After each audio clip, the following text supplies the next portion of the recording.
Hello guys, எல்லாம் எப்படி இருக்கீங்க? எல்லாம் நல்லா இருப்பீங்கன்னு நினைக்கிறேன். நம்ம பார்த்தீங்கன்னா சேல் வீடியோ போட்டே பார்த்தீங்கன்னா 30 டேஸ் பக்கம் ஆயிடுச்சு, 1 மந்த் கிட்ட ஆயிடுச்சு. ஏன்னு பார்த்துக்கிட்டிங்கன்னா நம்ம ஃபார்ம் லொக்கேஷனை மாற்ற போகிறோம். அதனால கொஞ்சம் ப்ராசஸிங் ஒர்க் போயிட்டு இருந்துச்சு. அதனால எந்த வீடியோவும் போட முடியல. கொஞ்சம் பர்சனல் ப்ராப்ளத்தினால பார்த்தீங்கன்னா வீடியோ எதுவும் போட முடியல. இனிமேல் பார்த்தீங்கன்னா நம்ம ரெகுலராக 15 டேஸ்க்கு ஒருக்கா பார்த்தீங்கன்னா சேல் வீடியோ போடுவோம். இந்த தடவையும் போட்டிருக்கோம். நம்ம சேனலில் புதுசாக பார்த்துருந்தீங்கன்னா எல்லாருக்கும் சப்ஸ்கிரைப் பண்ணிட்டு நம்ம வீடியோக்கு ஒரு லைக் பண்ணிட்டு நம்ம வீடியோ பாருங்கள். உங்கள் புற வளர்க்குற ஃப்ரெண்ட்ஸுக்கு நம்ம வீடியோவை ஷேர் பண்ணி விடுங்க. அவங்களுக்கு எதுவும் பேடு தேவைப்படுச்சுன்னா எடுத்துப்பாங்க. ஆவரேஜான நார்மல் ரேட்டில் தான் பார்த்தீங்கன்னா இந்த தடவை பார்த்தீங்கன்னா சேல் வீடியோ போட்டிருக்கோம். இதில் தமிழ்நாடுக்குள்ளே நீங்கள் எந்த ஊராக இருந்தாலும் சரி, மெயினான ஊருங்களுக்கு டிரான்ஸ்போர்ட்டேஷன் பண்ணிக்கலாம். நம்ம லொக்கேஷன் பார்த்தீங்கன்னா திருச்சியிலேருந்து எந்த பஸ்ஸு துருவா பார்த்தீங்கன்னா உங்கள் ஊருக்கு பஸ் இருக்கிற ஊருங்களுக்கு பண்ணி விடலாம். அப்படி பஸ்ஸு ஒரே பஸ் இல்லைனாலும் அடுத்த பஸ் மாற்றி விட்ற மாதிரி பார்த்தீங்கன்னா டிரான்ஸ்போர்ட்டேஷன் பண்ணி விட்றதுக்கு ஆள் இருக்காங்க, மாற்றி விட்ருவாங்க. கேரளா, ஆந்திரா, கர்நாடகாவுக்கும் பார்த்தீங்கன்னா நம்ம ஒரு சில இடங்களுக்கு லாரி மூலியமாகவும் ட்ரெயின் மூலியமாகவும் பார்த்தீங்கன்னா நம்ம டிரான்ஸ்போர்ட்டேஷன் பண்ணிகிட்ருக்குறோம். எந்த ஊராக இருந்தாலும் சொல்லுங்கள், எத்தனை பேராக இருந்தாலும் சொல்லுங்கள், எடுத்துக்கலாம். நம்ம போட்டிருக்கிறதுலாம் ஓரளவுக்கு நல்ல குவாலிட்டியான வீடு தான் போட்டிருக்கோம். வீடியோ பார்த்துட்டு சொல்லுங்கள், எடுத்துக்கலாம். இப்போ என்னோடய காண்டாக்ட் நம்பர்னு பார்த்தீங்கன்னா 63 80 99 26 59 6380992659. மறுபடியும் சொல்கிறேன், நம்ம லொக்கேஷன் பார்த்தீங்கன்னா திருச்சியிலேருந்து தான் பார்த்தீங்கன்னா நம்ம டிரான்ஸ்போர்ட்டேஷன் பண்ணி விடுவோம். வீடியோ போட்டிருக்கேன், வாங்க எல்லாம் பார்த்துட்டு வரலாம்.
ஸோ பார்த்தீங்கன்னா நம்ம வீடியோ போட்டிருக்கோம், எல்லா வீடியோவுமே நீங்கள் பார்த்துருப்பீங்க.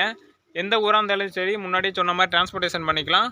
ஒரு 5000க்கு மேலே பார்த்தீங்கன்னா நம்மக்கிட்ட பேர்டு எடுக்கிறவங்களுக்கு ஒரு 50% ஆஃபராக பார்த்தீங்கன்னா நீங்கள் எடுக்கிற ஊருங்களுக்கு எவ்வளோ டிரான்ஸ்போர்ட் சார்ஜ் வருதோ ஒரு ஆவரேஜாக ஒரு 500 வருதுன்னா ஆளுக்கு 250. எப்படின்னா நான் பாதி அமௌண்ட் 250 கொடுத்துருவேன், நீங்கள் 250 மட்டும் கொடுத்தா போதும். 5000க்கு மேலே எடுக்கிறவங்களுக்கு மட்டும் இந்த ஆஃபர். தேங்க்யூ ஃபார் வாட்சிங். நெக்ஸ்ட் வீடியோவில் மீட் பண்ணுவோம். பை பை மக்களே.